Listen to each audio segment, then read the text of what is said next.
And as the state of Missouri prepares to start reopening parts next week, many school districts plan to continue online classes throughout the summer. Right now, we're joined now by Columbia Public Schools Superintendent Peter STIEPLEMAN. And we're going to talk about how the district is dealing with this ever-changing environment. Good morning, Dr. STIEPLEMAN. Thanks so much for being on with us this morning. Good morning. Thank you for having me. Of course. And I want to just ask, how's the district doing overall during all of this? Yeah, I think we're doing really well. I know that our community has been incredibly gracious and charitable about all of the work that went into eventually closing the traditional model of school and moving towards what we call AMI, an alternative method of instruction. Teachers continue to reach out to students. They're continuing to do work.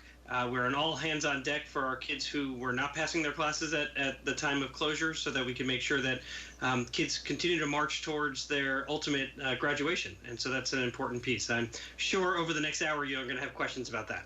Oh, that was my next question. How's graduation plans going? I can see your script. Graduation plans are going. The big part that we're waiting for, and we should hear today, and it sounds like Montauk County is doing that, a similar type of thing. So Boone County today will be, we're anticipating the guidelines from the health department to give us a better understanding of what our limitations might be when it comes to mass gatherings. And so our community, as you have probably heard, is very interested in having an in-person graduation. And we certainly want to be able to provide what we can do. And so last week at a work session for the Board of Education, I made mention of the fact that we couldn't do a traditional graduation, that it would be a hybrid of some sort, that it would incorporate a virtual and an in-person. And I'm looking forward to the opportunity for us to talk more about what principals have been working on even before I made those comments last week, because they've been contacting students, they've been contacting parents, they've been doing surveys, and they have options A, B, C, D, E, and F in terms of what is possible at our schools to honor our seniors. We just need to know what the parameters are. So, you can't play a game until you know the rules, and so we want to know what the rules are. Right. And will that kind of be the same situation for prom as well? Yeah, so prom, I think, was supposed to have been last weekend. So I know one of the things that they are interested in doing is thinking of some type of way to do a prom over the summer. However, I'll tell you that when they surveyed students, it was much more that they would want a graduation than a prom. And so that's what they shared with me. Yeah, absolutely. And with Missouri kind of ending our stay-at-home order coming Monday, is there a plan in place for the district to allow some employees to go back to work Monday? Oh, yeah, really good question. Thank you for asking that one. So we sent something out to our employees. Every Wednesday I do a communication with all of our employees, and so I sent out some initial guidelines yesterday.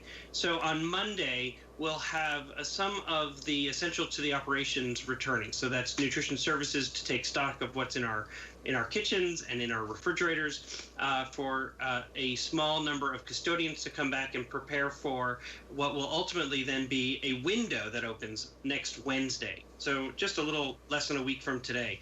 And that's going to allow principals to have teachers return in small groups, no more than 10, because that's what we anticipate the guidelines to be able to return and really be able to close up their classrooms, because you have different scenarios. You have teachers who will return next year to that classroom.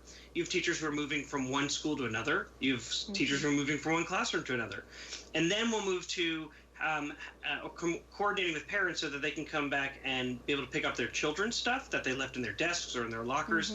So we have lots of different sort of staging this out as we go over the next month. And we know you're frequently meeting with various city and county leaders. How's that communication and decision process going among all of you?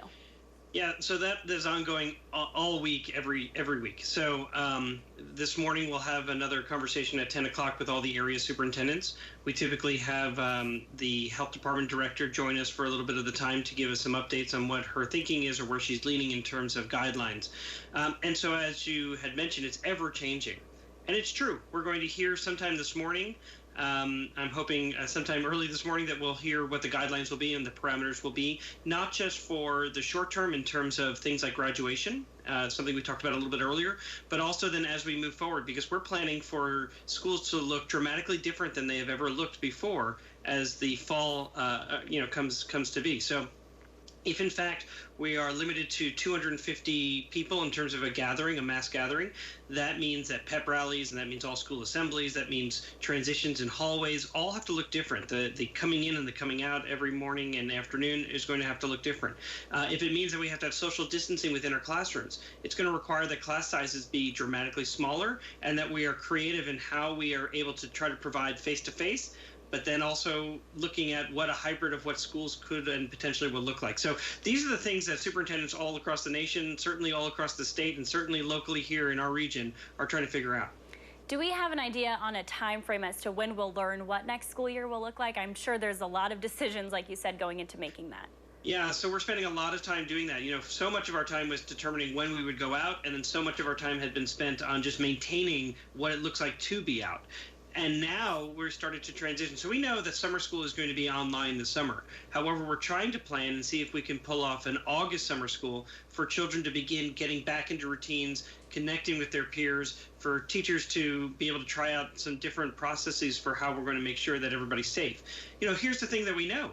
There's still no cure for COVID, right? We still don't have a large-scale antibody test. So we know it's not going anywhere. So we have to be prepared for that. And we're doing that in concert with medical professionals, epidemiologists, and our local health department.